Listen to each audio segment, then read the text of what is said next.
Welcome back to Upkeep with Sean. Today we're going to be going over how to fix this AC unit when it's not starting and it's just humming. It's getting power, you turn on the thermostat and it just sits there and hums. We're going to go over that and let you know what it took to fix it and how it only took $12 to fix with no service call. Now by all means, if you're not comfortable anywhere near something like this or anything electrical, or you don't understand household electricity, highly advise to call a professional. Okay, I have my AC unit here, the compressor and condenser, and this is not turning on. We checked the breakers, all the power is working good. Everything seems to be good. Whenever I turn the thermostat on, this unit will just sit here and hum. So we're gonna go ahead and open this, and we're gonna go ahead and see about the capacitor. The first thing to replace is that capacitor if this is humming and not turning on. When it's humming, you know that you're getting power there. In general, definitely you want to use your test equipment, your voltmeters and everything to double check. However, I'm going to show you a quick fix on how I went about this. I did go ahead and order the part online. I put the link down below and you could go ahead and give it a shot. The part's under $12 and let's go ahead and go for it. Now another thing to check while you're here before opening up the cover is to just gently spin the fan with a screwdriver. Of course, make sure the power is off to the system. By all means, once the power is off to the system, go ahead and give it a little spin and make sure that the fan is spinning freely and it's not locked up or any bearings are locking it up. So we see it spins both ways really easy. So we're good to go here. We're going to start by removing the cover here. I would like to mention, if you are not competent around electrical and this type of repair, please call a professional. Wouldn't want either risk yourself with shock or getting hurt or anything like that, because you can get shocked. There's 220 volts coming into the system. So I would like to mention to make sure you are confident with that as well first. Okay, so how we manually check this, just to see if this is firing on. What we have here is the relay. That may be called something else, but basically it's got two contacts and a plunger. When the thermostat activates this on, the system in the house activates this on, it will go ahead and draw the power into the system, into the motor and compressor. Now this here is the capacitor. So let's go ahead and test this by manually checking it. Again, if you are not comfortable working inside here, then move on. It'll be better to just give you an idea of what's going on here. All right, we're gonna go ahead and apply the power by bypassing the thermostat. You hear that? Okay, all we have here is a hum. So we're gonna go ahead and turn off the breaker and go ahead and replace this capacitor unit. That hum that you heard, the fan is not activating. It does sound like the compressor is trying to turn on down there. So we're going to go ahead and replace this capacitor, since this is the lowest cost part here, and we know that power is applying.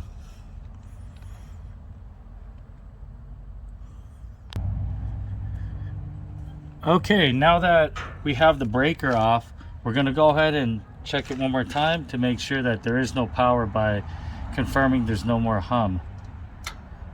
Okay, so I press this plunger down, which is the relay contact, and there is no more power. So let's go ahead and remove this capacitor.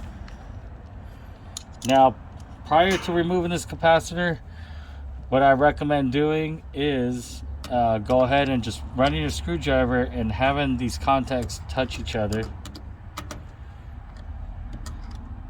The purpose of this is to discharge any electrical current that's still inside the capacitor. Because if there is any left, because that's exactly what the capacitor does, is hold some of that charge. If there is any left, you will get shocked while you're touching these connectors.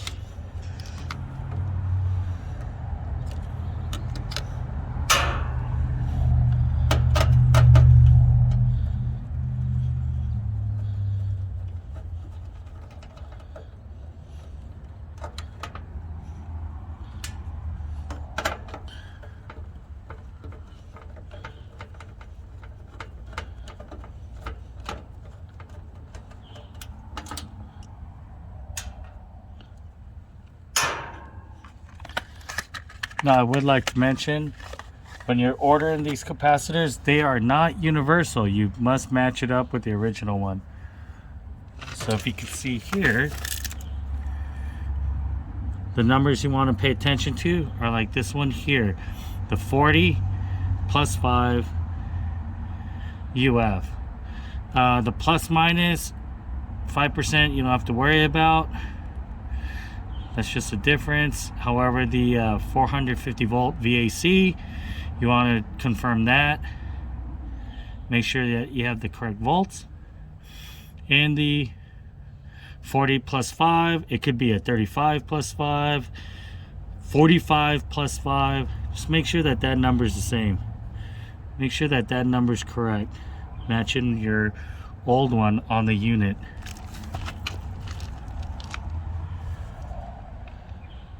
Now what I like to do here is confirm you have fan, Herm, and C compressor. So we're going to go ahead and match them up and replace it while I pull it out.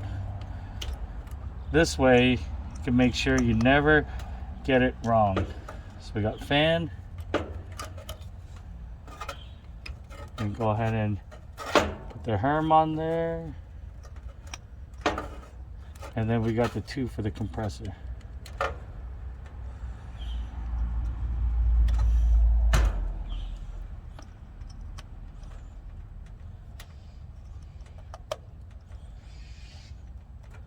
All right, so we put it back exactly to where that one was, in accordance to everything there. Now I'm going to transfer the tie straps over. Now, yes, it does look like it's a different size, and they do come in oval shapes as well, oval rectangle shapes. However, as long as those values are the same, it will work. As far as mounting though, you want to make sure that it's going to mount up.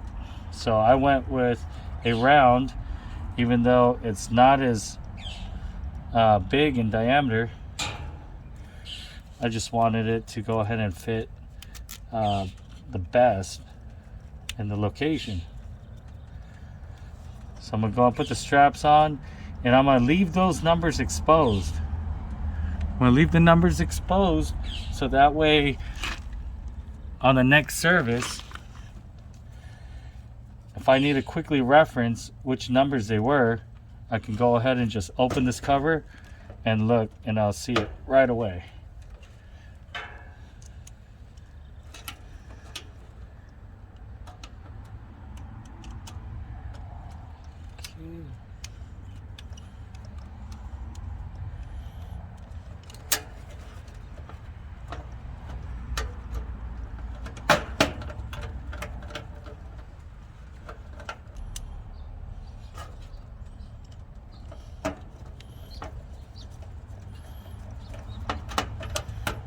Okay, before I tighten it all the way down, I'm going to go ahead and move these straps.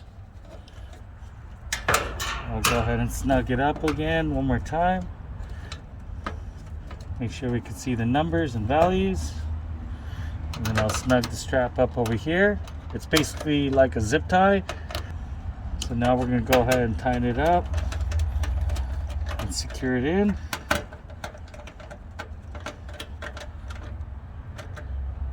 All right.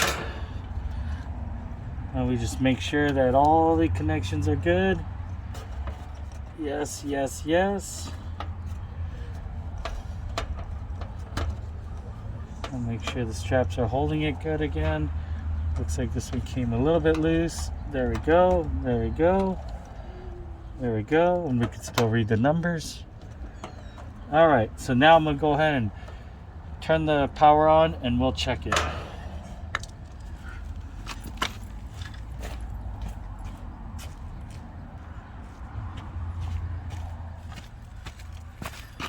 Okay, now this is that same plunger, the relay I was speaking of earlier. I'm going to go ahead and activate it.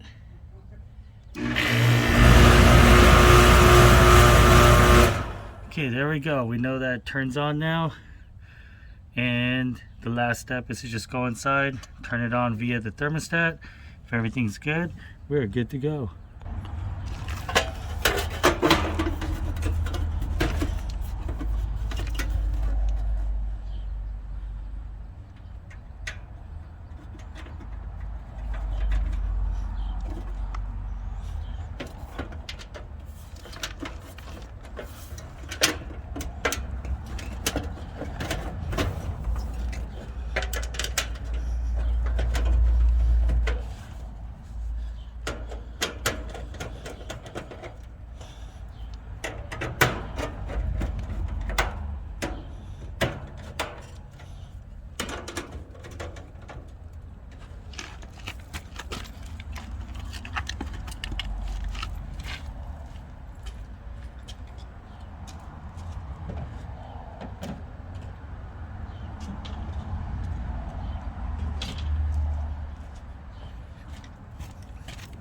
Now let's activate it from inside the house and confirm that it is firing on with the thermostat.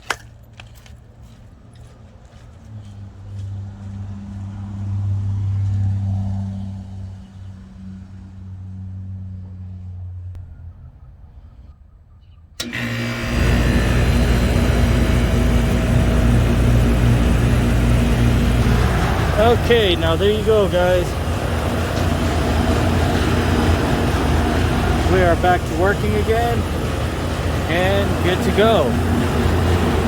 Now, one thing I do notice is that the airflow is not as strong as it should be. However, the coils are really dirty. So I'm gonna go ahead and do a wash, a rinse out with the water hose, and we'll be good to go.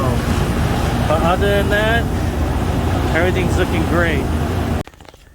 Okay, this is how I clean the condenser, guys. I clean it from the inside out because the dirt's being drawn in. So I'll do it this way first, and then I'll go ahead and hit it from the outside as well, and make sure to get everything out of the pan that's down below. If you have a different, easier, more efficient way to do this, let me know. Go ahead and comment in the comments down below. Other than that, we are finished here.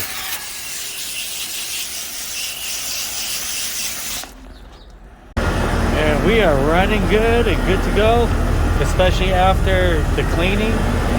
So this type of fan actually sucks in, pulls in from the top, and blows out the side. I know some units, like on my other property, will actually pull in from here and blow out the top. So anyhow, it all depends on your brand, manufacturer, I suppose. Let me know in the comments below if that is something as well that is common. But yeah, this one blows down in, out the condenser coils.